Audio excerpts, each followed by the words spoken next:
নমস্কার বন্ধুরা, নতুন রেসিপিতে আপনাদের স্বাগত। আজকে আমি আবার একটা অন্যরকম রেসিপি নিয়ে এসেছি। আজকে আমি করে দেখাবো কচুরলতি ভাপা। কচুরলতি আজকে টিফিনে ভাপা দেবো। কীভাবে দেবো প্রথম থেকে শেষ পর্যন্ত ভিডিওটা দেখবেন, স্কিপ করবেন না। ভিডিও ভালো লাগলে লাইক শেয়ার সাবস্ক্রাইব করতে একদম ভুলবেন না। কচুরলতি ভাপার জন্য এখানে নিয়ে নিয়েছি কচুরলতি, সর্ষে বাটা, নারকোল কুড়িয়ে বেটে নিয়েছি। কারণ হচ্ছে নারকোল কুড়িয়ে বেটে নেওয়ার কারণ এই দুধটা বের করব আর নারকোলটাও দেব।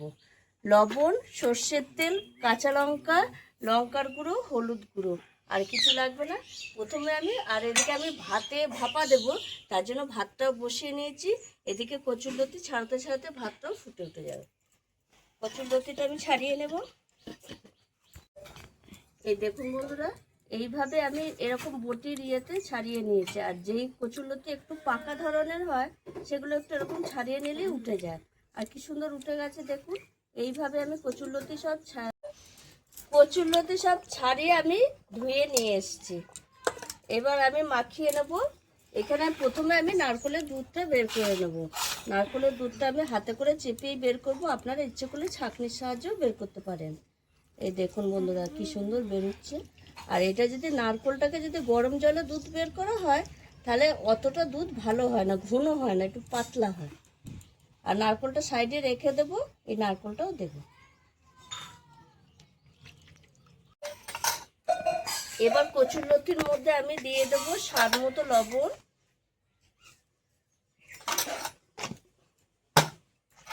হলুদ গুঁড়ো,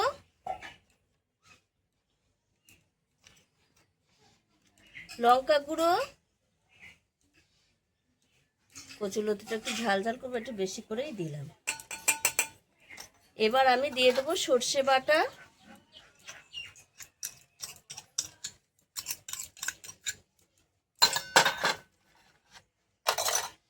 এই নারকেলটাকে দিয়ে দেবো, আর দিয়ে দেবো সর্ষের তেল।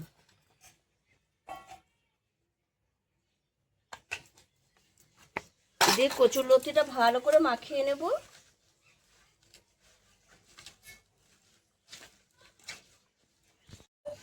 ভালো করে কচুরলতিটা মাখিয়ে নিয়েছি। এবার এই টিফিনের মধ্যে দিয়ে দেবো।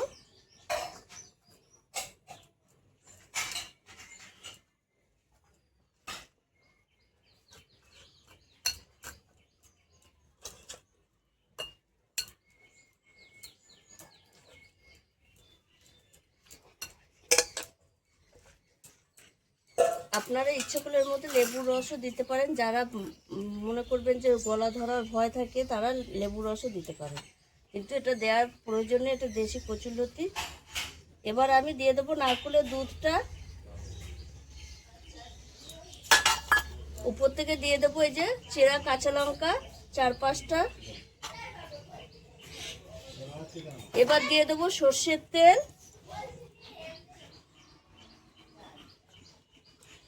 দিয়ে ঢাকা দিয়ে দেবো। ভালো করে তলাটা ফুটিয়ে নেব। আর এই দেখুন বন্ধুরা, ভাতটা ফুটে উঠেছে। এই যে ভাতটা ফুটছে, এই জলে ভাতটা হয়ে যাবে। আমি এবার এটা দিয়ে দেবো,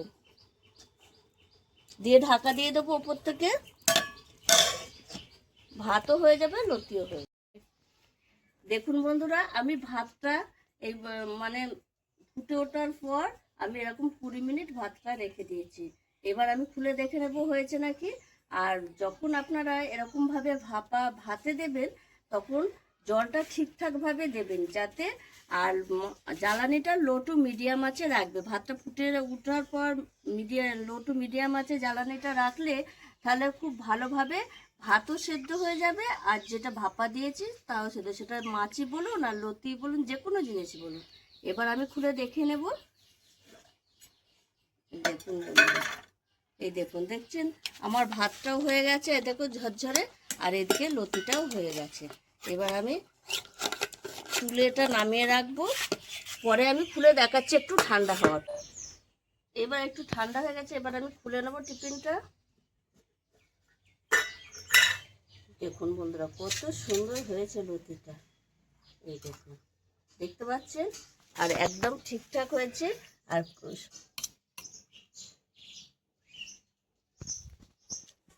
এই দেখুন কীরকম গলে গেছে, দেখুন একদম গলে গেছে। আর এটা দারুণ একটা গন্ধ আসছে আর খুব সুন্দর হয়েছে এই ভাপাটা। আপনারা কত সুন্দর, এত দারুণ একটা ফ্লেভার আসছে, মানে এত সুন্দর আসছে মনে হচ্ছে এক্ষুনি গরম গরম ভাত খেয়ে নিই। ভাত হয়েই গেছে, আর ভাত পরে খাবো, আমি পুজো টুজো দিয়ে খাই। আর দেখুন এত সুন্দর লাগছে এই ভাপাটা। ভাতের মধ্যে ভাপা দিলে বেশি ভালো লাগে খেতে, জলে ভাপানোর থেকে ভাতে ভাপার টেস্টই আলাদা হয়। আপনারাও এইভাবে একবার কচুরলতি ভাতে বা ভাপা করে খাবেন, অসাধারণ লাগে। আর আমার এই রেসিপিটি যদি আপনাদের ভালো লেগে থাকে তাহলে লাইক করবেন, শেয়ার করবেন, সাবস্ক্রাইব করবেন। আবার দেখাবে আগামী ভিডিও।